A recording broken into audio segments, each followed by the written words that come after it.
Los precios de bienes raíces están subiendo sin parar y no parecen tener límites. Ya me han escuchado decir que los precios de los inmuebles son determinados por la oferta y la demanda. Es decir, que nosotros somos los que inflamos una burbuja inmobiliaria, pero también somos nosotros los que creamos una crisis inmobiliaria. Y para poder entender la psicología humana, quisiera dirigirme a Google Trends. En esta página ustedes van a poder ver que la búsqueda de las palabras housing crash o colapso inmobiliario en los Estados Unidos ha estado subiendo en picada desde la pandemia, pero llegó a su récord en julio del año 2021, es decir, hace poco. Esto es un poco curioso, ya que los precios de los inmuebles en los Estados Unidos han estado llegando a nuevos récords cada mes este año. Cualquiera hubiera dicho que la pandemia iba a causar uno de los colapsos de precios de inmuebles más grandes de la historia. Sin embargo, lo opuesto pasó. La pandemia causó una subida de precios inigualable. Aquí en este gráfico ustedes van a poder ver los precios promedio de las casas en los Estados Unidos. Desde el año 2010, los precios han estado subiendo sin parar. Y en esa sección gris marca la fecha de la pandemia. Pues como podrán ver, desde que llegó el bicho a los Estados Unidos, los precios siguieron subiendo sin parar, llegando a su récord hoy en día. Pero como ustedes sabrán, la fiesta nunca continúa para siempre. Así que en este video vamos a hablar de la crisis inmobiliaria que verá los Estados Unidos. Y para empezar este análisis, vamos a tener que entender por qué los precios de bienes raíces suben sin parar. Ojo, ustedes sabrán que yo menciono a los Estados Unidos de manera individual, pero la verdad sea dicha, si los precios de bienes raíces caen en los Estados Unidos, eso significa que es muy probable que caigan en tu país también. En fin, hay tres razones que explican por qué los precios de bienes raíces han subido durante esta pandemia. La primera razón es por los estímulos del Estado. Una vez llegó el bicho a los Estados Unidos, la sociedad se paró. Todo el mundo tuvo que quedarse en casa y adaptarse a una nueva normalidad. Esto obviamente significa actividad económica irregular. Solo ciertas industrias en la economía siguieron funcionando, mientras que otras no. Así que los niveles de desempleo se dispararon, la bolsa de valores colapsó y el gobierno estadounidense temía un colapso económico y social. Por lo tanto, para poder evitar esta catástrofe, la Reserva Federal empezó inmediatamente a imprimir dinero. Y la impresión fue monumental. En el año 2020, la Reserva Federal imprimió lo equivalente a 24% de dólares adicionales. Es decir que solo en ese año se imprimieron y añadieron $1 nuevo de cada 4 en todo el mundo. Y tú seguramente te estarás preguntando, pero ¿qué pasó con este dinero? Es decir, ¿a quién se lo dieron? Pues este dinero fue impreso con el propósito de ayudar a las personas desempleadas, a las empresas en problemas, para los bancos, para combatir la pandemia y también se repartieron como cheques de estímulo. Pero eso fue en el año 2020. Ahora, durante el año 2021, el nuevo gobierno demócrata ha estado imprimiendo aún más dinero. A comienzos del año se aprobó un nuevo estímulo económico de $1.9 trillones, los cuales ya se repartieron. Aparte de eso, el gobierno estadounidense también acaba de aprobar $1 trillón adicionales para remodelar toda la infraestructura del país. Pero acaba de llegar una noticia que el gobierno está tratando de aprobar un nuevo estímulo de $3 trillones para estimular la economía aún más y también para fomentar la transición a energías renovables. Así que desde que llegó el bicho hasta hoy, el gobierno estadounidense ha impreso casi $1 nuevo por cada 2 que ya habían en circulación. Esto es algo que nunca se ha hecho antes y es por eso que los precios de bienes raíces, acciones en la bolsa y casi todo ha subido. Pero existe otra razón relacionada a los estímulos que también explica por qué los precios de bienes raíces han subido sin parar: el ahorro. Aunque no lo crean, el año 2020 ha visto un nivel de ahorro que no se ha visto antes desde hace décadas. En los Estados Unidos, por ejemplo, la población ahorró un 26% de todos sus ingresos. Es decir que de cada familia, en promedio, durante todo el año, estas ahorraron el 26% de sus ingresos. Y como podrán ver en este gráfico, la familia promedio en los Estados Unidos ha estado teniendo un incremento de sus ingresos en las últimas décadas. Hoy en día, la familia promedio en los Estados Unidos gana alrededor de $65,000. Y un ahorro del 26% de sus ingresos en el año 2020 se traduce en alrededor de $15,000 extra por familia en ahorros. Para que se den una idea, en años anteriores, este nivel fue de alrededor de 7% o de alrededor de $4,000 a $5,000. Y seguramente se estarán preguntando, ¿a qué se debe este ahorro? Pues la respuesta es obvia. Los restaurantes, bares, discotecas y todo lo que es ocio y turismo han estado cerrados por mucho tiempo y la gente ha dejado de gastar dinero en esto. Así que la falta de consumo de estas cosas explica el ahorro.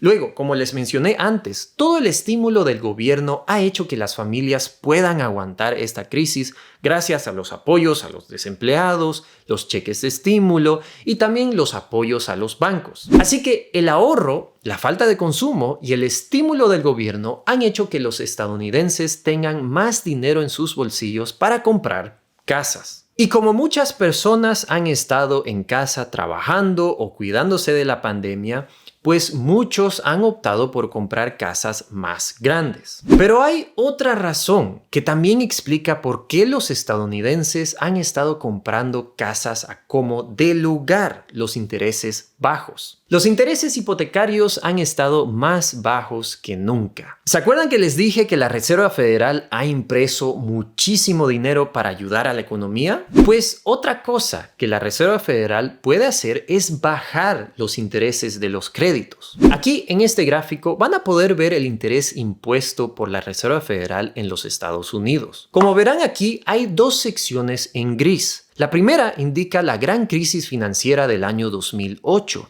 y la segunda indica la pandemia que tuvimos. Pues, como podrán ver, justo antes de la crisis, cuando hay buen crecimiento económico, el nivel de desempleo está bajo y la inflación es saludable, la Reserva Federal normalmente tiene los niveles de intereses altos. ¿Por qué? Se preguntarán. Esto es porque la economía está caliente y ellos suben los intereses para que la gente no exagere con sus créditos. Si los créditos son baratos, es decir, si la tasa de intereses de los créditos es baja, esto hace que las empresas y personas se presten dinero y tomen riesgos. Mientras que si los intereses son altos, pues obviamente no, esto disminuye. Por lo tanto, cuando la economía está creciendo, para evitar un sobrecalentamiento de la economía, la Reserva Federal sube los intereses. Pero cuando hay una crisis, la Reserva Federal normalmente baja los intereses. Esto lo hace nuevamente para poder bajar los costos de los créditos y para fomentar el crecimiento económico vía deuda. Y en el año 2008, como verán,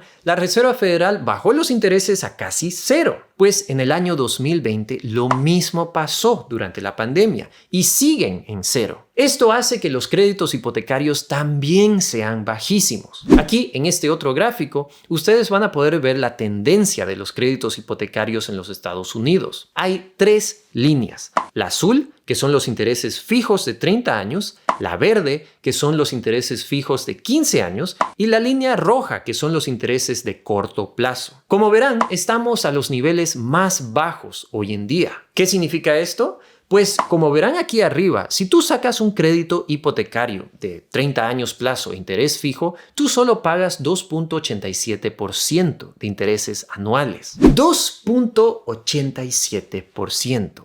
Es una verdadera locura. Imagínense, la inflación normalmente es de 2% en promedio. Así que ustedes efectivamente estarían pagando menos del 1% después de la inflación. Esto, sin duda, ha hecho que la demanda por hogares se dispare. Así que demos un paso atrás. Los tres ingredientes más importantes que han hecho que los precios de bienes raíces suban son el estímulo gubernamental, el nivel récord de ahorro y los intereses bajos. Pero, ¿van a caer los precios?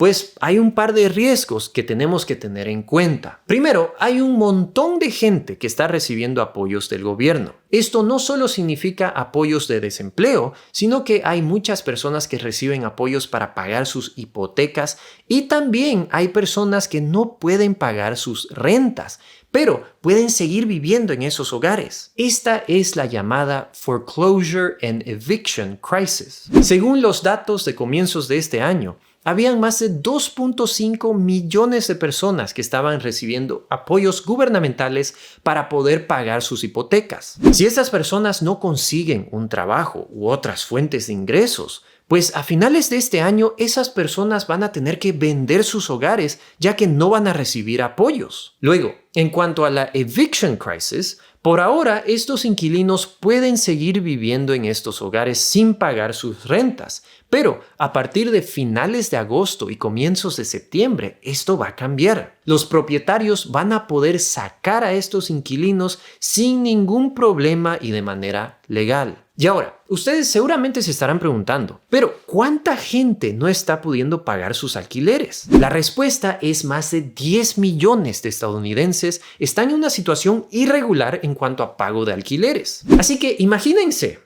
si las personas que no pueden pagar sus hipotecas más los inquilinos que no pueden pagar sus alquileres se van de estos hogares y estos se tienen que liquidar o vender, pues esto va a causar un bajón de precios de las casas. ¿Por qué bajarían los precios? Los precios son determinados por la oferta y la demanda. Y si de repente existe mucha oferta en el mercado inmobiliario, los precios van a bajar. Por ahora no hay mucha oferta y hay demasiada demanda, pero este es un riesgo que puede cambiar todo. Luego, hay otro riesgo muy importante que tenemos que tomar en cuenta: los intereses de la Reserva Federal. ¿Se acuerdan que les mostré que los intereses de la Reserva Federal están en 0%? Pues la Reserva Federal solo mantiene sus intereses en 0 si es que la economía está creciendo y bajo control. Bajo control significa que los niveles de inflación, el desempleo y el crecimiento económico están a buenos niveles. Pues ustedes sabrán de mis videos que los niveles de inflación se han disparado en estos últimos meses. Aquí en este gráfico ustedes van a ver los niveles de inflación en los últimos 10 años. Como verán aquí,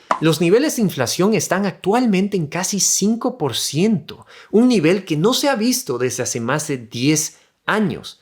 Algo muy preocupante. Si la Reserva Federal decide subir los intereses a causa de esta inflación, esto va a causar una subida de intereses hipotecarios, lo cual normalmente afecta el mercado inmobiliario de manera negativa. Esto es algo que actualmente todo el mercado financiero está monitoreando cuidadosamente y les aconsejo que ustedes también hagan eso. En fin, esos son los dos riesgos que podrían causar una nueva crisis inmobiliaria en los Estados Unidos. Estos próximos meses van a ser muy importantes para la trayectoria de precios de viviendas en los Estados Unidos. Y eso me lleva a preguntarte a ti, ¿qué opinas sobre los precios de las viviendas? ¿Han subido tanto? ¿Crees que van a seguir subiendo a pesar de los riesgos que te mencioné? Antes que te vayas, te quisiera recomendar el siguiente video sobre los bancos y si estamos ante una crisis bancaria. Muchísimas gracias por ver este video, mis queridos YouTubers, y les mando un saludo desde Suecia.